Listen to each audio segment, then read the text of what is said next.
je vais vous conter l'origine du fil à couper le beurre. Peu importe si l'histoire est vraie, elle est amusante. Alors voilà. Le fil à couper le beurre aurait été inventé par un Tibétain du nom de Laya, qui n'arrivait jamais à découper ses mottes de beurre de yak, qui étaient régulièrement gelées vu qu'il fait plutôt froid au Tibet. Au départ, il chauffait la lame de son couteau pour découper la motte. Efficace, mais pas pratique. Ah oui, il faut faire un feu. Laya avait aussi pour habitude de braconner le yéti.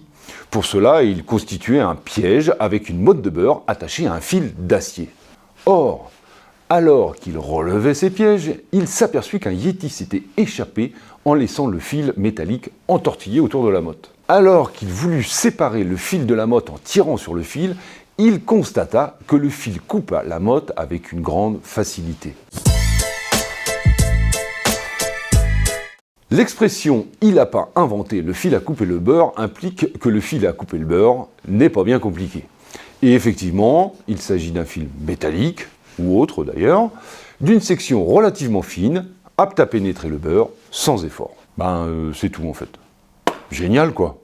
Alors posons-nous la question, ce fil à couper le beurre pouvait-il être breveté en son temps? Eh bien non, c'est pas brevetable. Et c'est pas grave. Allez, avouons-le, on joue un peu sur les mots sur ce sujet. Les premiers principes de la propriété industrielle ont été définis au début du XVIIIe siècle. Et en France, c'est en 1791 qu'a été votée la première loi garantissant à un inventeur un monopole d'exploitation. En tout état de cause, on présume que le fil à couper le beurre ne pouvait être breveté dans le sens où le système de brevet n'existait pas encore au moment de sa découverte.